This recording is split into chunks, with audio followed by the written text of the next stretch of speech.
तो बात हो रही थी दास्य की, हृदय से सब करना है पूरा, अर्चना भी और वंदन भी। खाली बिना देखे कोई में नमस्ते और चलते रहेंगे। हमारे बहुत सारे मीडिया के, फिल्म इंडस्ट्री के जो दोस्त हैं, वो आते हैं बोले कि नमस्ते, ऐसा हाथ करके चले जाते हैं। तो वो ऐसा भी नहीं करते, घुटनों को हाथ लगाते हैं। अभी घुटनों को क्या संबंध है? मेरे घुटने अच्छे भैया, कोई तेल लगा रहे थे क्या? और देखते भी नहीं, आगे मैं बैठा हूँ, इधर से आएंगे बोले ऐसा करके वहाँ जाके बैठ जाएंगे, खाली ऐसे, दिल से नहीं है। ये क्या नमस्ते हुई क्या? कि बोले कैसे हो, नमस्ते गुरुजी, क्या है, कुछ बहुत दिनों से आपके पास आ नहीं सका, कुछ करना है आप बताइए। कुछ हृदय से उसका बात करेंगे तो ही काम होगा। मेरे साथ करने के लिए नहीं बोल रहा हूँ, ये तो एक उदाहरण दे रहा हूँ। हमारे यहाँ एक आदमी ने कहा कि मुझे किसी ने कहा सत्यनारायण की पूजा करो तो तुम्हारी अड़चन निकल जाएगी। करो ना, क्या होता है? क्यों? पूजा तो भगवान को कहीं लेके जाना नहीं है, सब तुम्हारे घर रहेगा। दूसरे दिन फूल बासे हो जाएंगे तो छोड़ देना पड़ेगा, कहीं बाहर फेंक देने पड़ेंगे। खाना प्रसाद चढ़ाओगे वो भी खुद खाओगे, तो गया तो कुछ नहीं। अब उसका निमित्त लेकर आप 4 लोगों को कुछ वड़ा आइसक्रीम खिलाओगे और बुलाओगे, कुछ भेंट दोगे, तो अच्छा रहेगा। तो अच्छा है, मैं क्यों कहूँ कि खराब है? तो लेकिन सत्यनारायण की हमारे पर कृपा होगी क्या? तो बोला भगवान की दृष्टि है ना, इसमें से निकलने वाला अमृत ही कृपा होता है। और कोई और कृपा दृष्टि यानी कोई ऐसे ये निकाल के दूसरा बिठाना है क्या? तो देखते हैं तो कृपा दृष्टि है। तो बोले करता हो, फिर किया, हफ्ता भर गया होगा, वो आए, बोले कुछ हुआ नहीं मेरा काम, उनकी कृपा नहीं हुई। तो बोला कि वो आए थे रात को बताने के लिए मेरे पास, हमारा दिव्य चक्षु एक तेल है वो लेने के लिए। तो क्यों? तो बोले सत्यनारायण भगवान ने कहा कि इन्होंने क्या किया, ऐसे ऐसे वो काला रंग और हल्दी, और वो हल्दी में भी मिलावट थी, और कुमकुम तो कुमकुम था ही नहीं, हल्दी का वो तो रंग था, और ऐसे ऐसे फेंका तो मेरी आँख में चला गया। तो मेरी आँख में तब से बंद करके बैठा हूँ, लेकिन जल रही है, कुछ करो, हमें तुम्हारा दिव्य चक्षु तेल दे दो तो मैं ज़रा ट्रीटमेंट करूँ। तो इसलिए तुम्हारे पर कृपा नहीं हुई होगी। आँख ही जब बंद हो गई उनकी तो कृपा कैसे करेंगे? तुमने हृदय से किसी को ऐसे देते हो क्या? एक मूवी में था, वो बच्चा बूट पॉलिश करता है तो उसको नीचे फेंकता है, तो बोले साहब उठा के दे दो, मैं क्या भीख मांगने बैठा हूँ क्या? यहाँ तुम्हारी पॉलिश की है, उसकी मजूरी है, वो पैसे उठाओ और दो। तो ये जो हमारा स्वाभिमान है, वो लड़के को देखो ऐसे चलता है, तो हम मंदिर में ऐसे पैसे फेंक देंगे तो वो लेंगे कोई? और ऐसे कुमकुम चढ़ाते हैं क्या? और फूलों की पंखुड़ियाँ सब टूट गए हैं, और वो करके ऐसे ऐसे उसके ऊपर डालने से क्या बात है? तो ये दास्य नहीं हो सकता। हार्ट अपना अंदर चाहिए, एकदम हृदय से, तभी ये काम होगा। नमस्ते करो तो भी आँख में देख के नमस्ते जी, कैसे हो, बहुत दिनों से आपको मिला नहीं, ठीक है ना, सब कुछ सेवा करनी है तो बताइए। ये भाव होगा तो नमस्ते का मजा है, नहीं तो और नमन करो तो शक्ति उतरेगी, वो भी नहीं करते।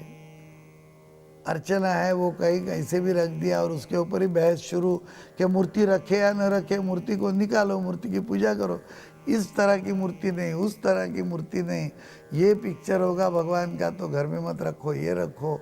ये सब क्या है? अर्चना का मतलब ही भूल गए। तो ये दास्य जो है वो भक्ति का एक बहुत बड़ा साधन है।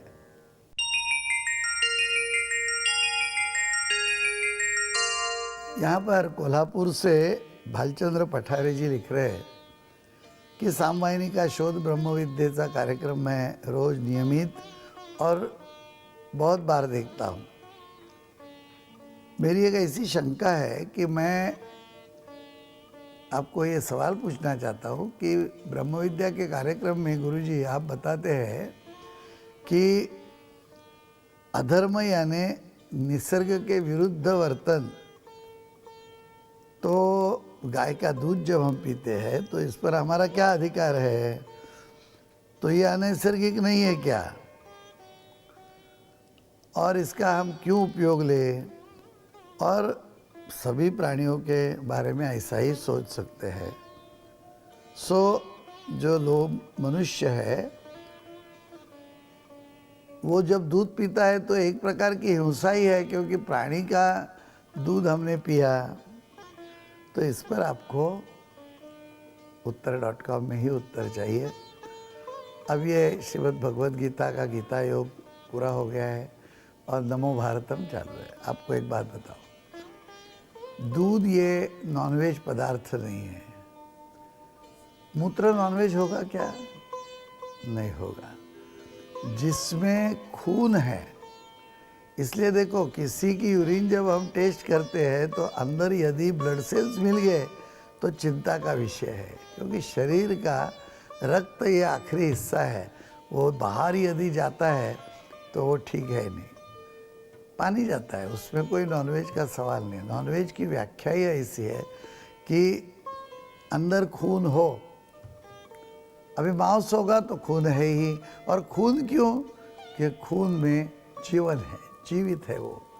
खून से सब चीज़ें आगे बनती है और इसलिए खून को नॉनवेज समझा जाता है। तो खून होगा, मांस होगा, हड्डी में जो रस है होगा, ये सब नॉनवेज है। बाकी जो दूध है वो नॉनवेज नहीं है, और वो निसर्ग ने सुविधा दे के रखी है। एक बात समझिए कि कुत्ता हम पालते हैं और उसको बाहर रखते हैं ताकि कोई रात के समय में यदि घर में घुसने की कोशिश करे तो वो भूकेगा बहुत जोर से, और पहले तो वो दौड़ के जाएगा और बार्किंग करेगा, भूकेगा उसके आदमी पर, तो वो उससे ही घबरा जाएगा और फिर भी अंदर आने की कोशिश करेगा, तब तक मालिक लोग जग जाएंगे। ये उसको भूकने का क्यों दिया होगा? कि ये काम वो कर सके ताकि उसको घर में लोग रखे।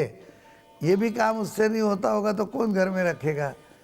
बहुत सारे लोग मुझे कहते हैं कि हमारे घर में बिल्ली है लेकिन वो दूध हमारा पी जाती है, बाकी के चूहे के पीछे तो दौड़ती नहीं है, बैठी रहती है। चूहा सामने से निकल जाए वो नहीं, इसको छोड़ आना है कहीं पर। काम जो नहीं करेगा और जो उसके साथ अरस परस दे और ले, ये तो प्राणी मात्र नहीं करेगा तो प्राणी को कौन दया दिखाएगा? तो गाय को दूध इस तरह से दे दिया, गाय ही नहीं बकरी को भी है, ऊँट का भी है, सभी को जिनको ये सब मैमल्स है उनको दूध देते हैं, उनका दूध निकलेगा। तो दूध बछड़ा सब पूरा पिएगा नहीं। हमारे पास यहाँ 20 गाय है, बहुत ध्यान रखना पड़ता है। बच्चा जब छोटा है बछड़ा तो ज़्यादा दूध पी गया तो उसको बीमारी आ जाती है, उसको तो रोकना पड़ता है कि इतना दूध अभी पिया रोको, और जो बचा हुआ दूध है वो मनुष्य निकालेगा तो बछड़े का गाय का दोनों का ख्याल रखेगा। गाय एक पेट एनिमल है, उसको यदि चारा खाने के लिए जंगल में छोड़ दो तो भी शाम को तो वो घर आके ही रुकेगी, वो जंगल में रहेगी तो दूसरे दिन जीवित नहीं रहेगी। तो निसर्ग ने ये व्यवस्था की है, उसमें नॉनवेज कुछ है नहीं। शहद खाएंगे, नॉनवेज अंदर कुछ है नहीं। लेकिन ये नॉनवेज की चर्चा करके हम थक जाएंगे। लोग इतने ढोंगी है जैसे वो बहुत ही सबको चीटिंग कर रहे कि प्राणियों का प्रेम। घोड़े को यदि सर्कस में दौड़ाएंगे तो उसको चिंता होती है और उसको अन्याय होता है, लेकिन उसको काट के खाएंगे तो अन्याय नहीं होता। गाय को खाते, घोड़े खाते, बकरी खाते, मुर्गी खाते, सब चीज़ें खा जाते हैं। अंडा जो अभी बच्चा हुआ ही नहीं उसको पहले ही भ्रूण हत्या अंदर ही मार के खा जाते हैं। तब तक दुनिया में एक भी आदमी ऐसे करता है ना, तो कोई प्राणी दया की बात हमें मत सिखाओ। मालूम है सर्कस वाला वो घोड़े को दौड़ाता है, उसको अच्छी तरह से रखता है, खाने पीने देता है तो वो ताकत उसकी बढ़ती है और वो काम करता है और उसको भी काम दिखा सकता है और उसको खाना भी मिल जाता है। यदि वो कुछ काम नहीं करना तो घोड़े को जंगल में छोड़ देंगे तो वो लंगड़े घोड़े कहीं ना कहीं आपको मिल जाएंगे, इधर उधर घूमते, मर जाएगा बेचारा। ये गलत चीज़ है कि कोई जो लोग है ढोंगी वो प्रसारण इसका करते रहते हैं, ऐसा कुछ है नहीं। और आप शांति से दूध पीजिए। बिना दूध का आदमी आरोग्यवान रह ही नहीं सकता। 6 महीने तक माँ का दूध है बाद में गाय का दूध है। भैंस का है। नमो